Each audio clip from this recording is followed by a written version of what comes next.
Saudara-saudara yang terkasih dalam Yesus Kristus, barulah kita masuk teori perubahan sosial. Nah, apa itu teori perubahan sosial? Menjelaskan bagaimana dan mengapa masyarakat mengalami transformasi dalam struktur nilai, norma, atau pola kehidupan sosial.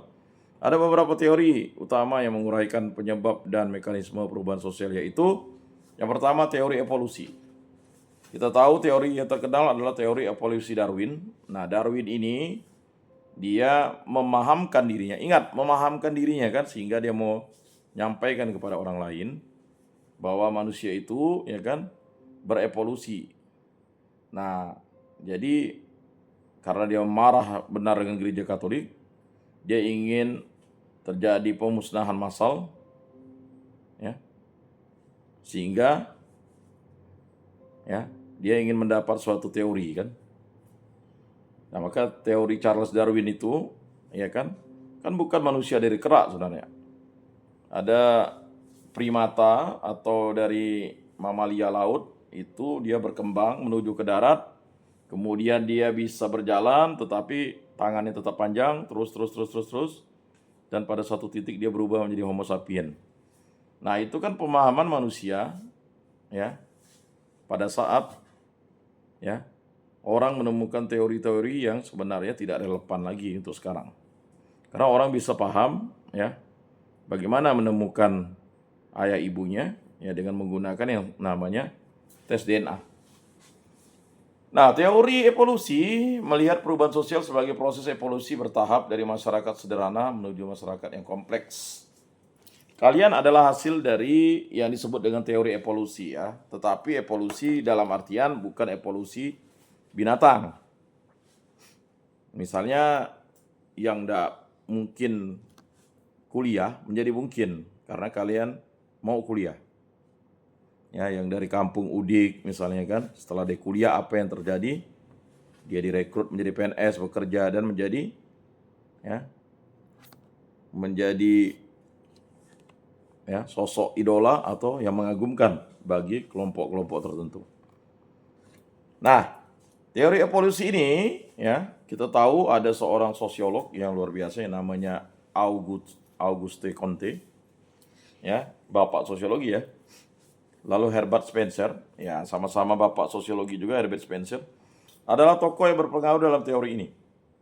Jadi Auguste Comte dan Herbert Spencer ini atau Herbert Spencer ini merupakan tokoh yang berpengaruh ya dalam ya tahapan-tahapan tertentu yang menunjuk tingkat yang lebih maju. Nah, itu. Berikutnya teori konflik. Sama seperti mobilitas sosial, perubahan sosial juga menggunakan teori konflik.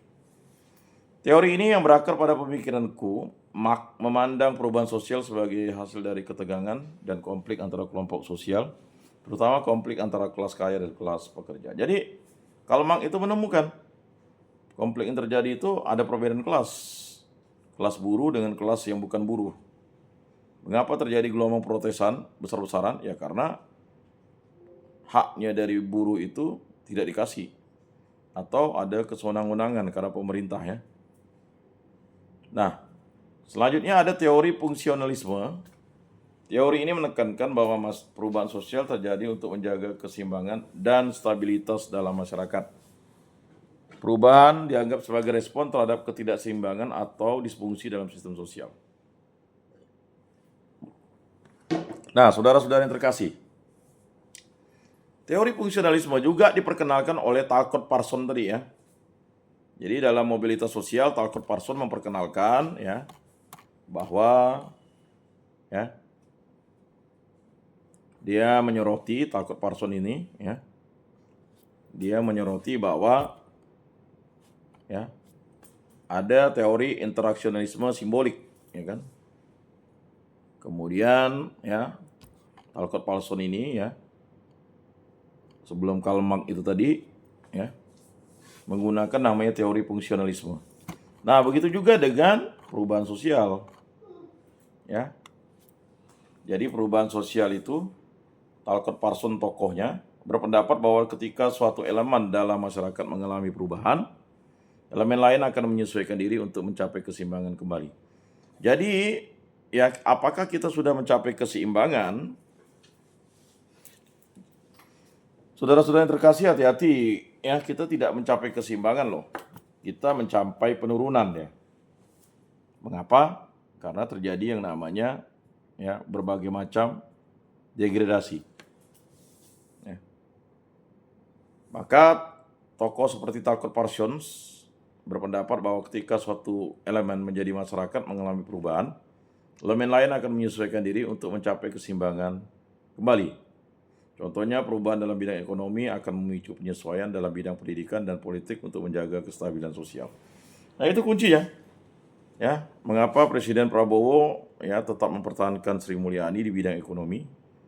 Karena untuk memicu penyesuaian dalam bidang pendidikan. Kalau orang-orang misalnya tidak boleh masuk di perguruan tinggi lalu disuruh DO semua kan, makanya pemerintah dengan bayar mahal untuk menyelamatkan mahasiswa itu tetap kuliah. Karena satu mahasiswa itu bisa mencerdaskan 100 orang katanya. Ya. Nah, contohnya perubahan dalam bidang ekonomi dan memicu penyesuaian dalam bidang pendidikan dan politik untuk menjaga kestabilan sosial. Berikutnya yang keempat, teori siklus ya. Teori siklus memandang perubahan sosial sebagai sesuatu yang berulang atau berputar mengikuti pola siklus tertentu. Menurut teori ini, masyarakat akan mengalami fase kemunculan, puncak kekayaan, kemunduran, dan kemerosotan yang kemudian diikuti oleh pembaharuan.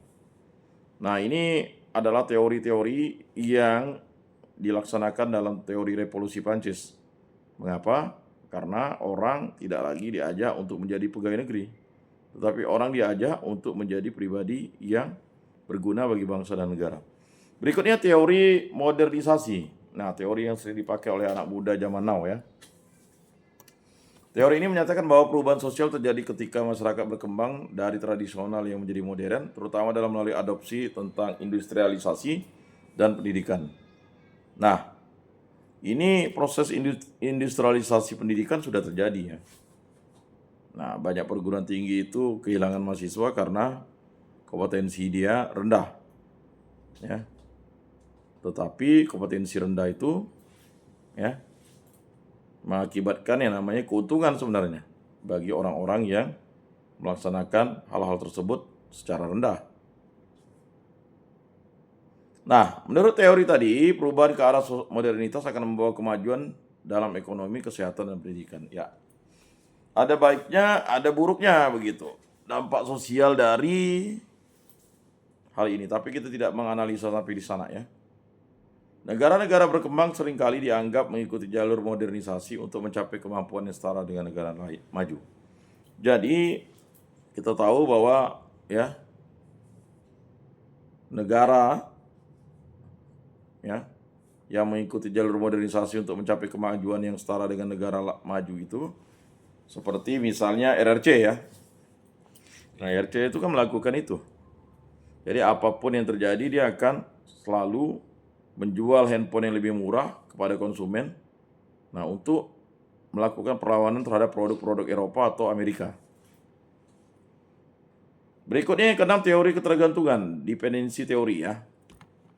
Teori ini berpendapat bahwa perubahan sosial di negara berkembang seringkali dipengaruhi oleh ketergantungan ekonomi dan politik. Pada negara-negara maju, ketergantungan ini cenderung mempertahankan ketidaksetaraan di mana negara maju mempengaruhi pola perubahan sosial di negara perubahan. Nah, teori ketergantungan ini diciptakan ya. Misalnya ketergantungan kita terhadap rental, terhadap laptop kawan, terhadap barang-barang kawan, barang-barang branded kawan. Ya. Berikutnya, teori ini juga menjelaskan bahwa perubahan sosial di negara-negara miskin dapat terjadi dengan bantuan, namun seringkali disertai dengan kendali dari negara-negara kerap kaya yang mengambil keuntungan dari ketergantungan tersebut. Jadi negara kaya itu walaupun dia sedikit jumlah penduduknya, tetapi dia mengutamakan IQ-nya. Sehingga banyak negara-negara berkembang itu rusak, terjadi kerusuhan, konflik. Itu diakibatkan negara-negara asing. Nah, negara-negara asing ini siapa? Nah, Anda belum tahu. Ya. Dan Anda harusnya sudah tahu. Nah, selanjutnya teori interaksionisme simbolik tadi ya, hampir sama dengan itu. mobilitas sosial. Teori ini menekankan pada interaksi dan makna yang diberikan oleh individu terhadap perubahan sosial. Perubahan terjadi ketika individu atau kelompok mendefinisikan kembali makna sosial melalui interaksi sehari-hari. Dalam pandangan ini, perubahan sosial tidak selalu bersikap struktural atau material, tetapi bisa dimulai dari perubahan cara berpikir dan persepsi individu dalam masyarakat. Nah, sampai di sini ada yang bertanya enggak? Silakan. Saya Pak. Nah, silakan. Silakan terkait dengan mobilitas sosial. Baik. Saya Ferdinand Sirpan, Pak. Silakan.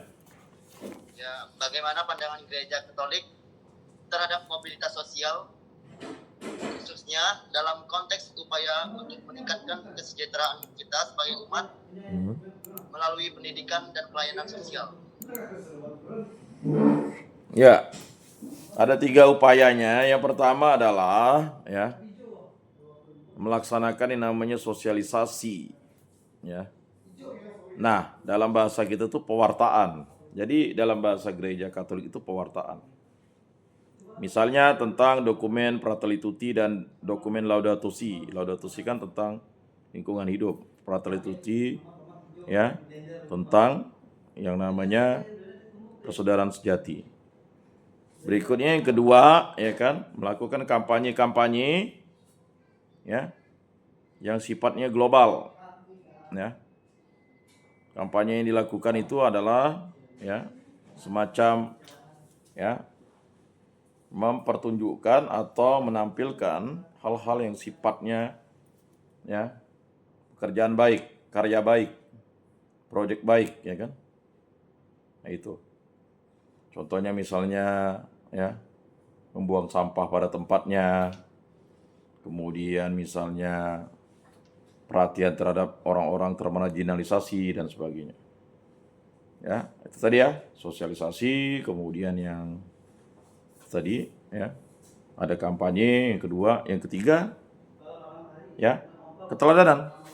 Nah, jadi buah-buah Gereja Katolik itu bisa dirasakan oleh semua orang. Misalnya pelayanan kesehatan, rumah sakit, kemudian pelayanan pendidikan, Nah, pelayanan panti asuhan, pelayanan asrama. Nah, tetapi yang paling banyak di seluruh dunia ini adalah pelayanan kesehatan dan pelayanan pendidikan, sekolah-sekolah Katolik. Nah, itu. Nah, itu dulu jawaban saya. Silakan pertanyaan yang lain. Baik, silakan. Pak. Ya. Perkenalkan, nama saya Marhaniranti. Saya ingin bertanya, apa saja contoh-contoh dari perubahan sosial yang bersifat evolusi dan revolusi? Revolusi dan evolusi ya? Iya. Ya, yang revolusi kita tahu ada revolusi Prancis, ada revolusi Inggris kan? Nah, yang sifatnya evolusi itu lambat, yaitu di Indonesia itu evolusi sebenarnya. Ketika di zamannya Yesus itu sudah melakukan 2000 tahun di Nusantara ini, apa yang terjadi gitu. Itu kan lambat evolusinya. Sedangkan kita tahu di Amerika itu demokrasi itu udah presiden sekarang yang Donald Trump ini kan ke-47 udah 400 tahun lebih sedangkan kita baru 79 tahun. Nah itu evolusi, perubahannya lambat, tetapi perubahan yang lambat itu menghasilkan yang namanya kesetaraan dengan negara-negara lain karena penyesuaiannya itu tadi. Nah mungkin itu dulu jawaban saya. Baik, Pak. Silakan kalau ada yang bertanya sampai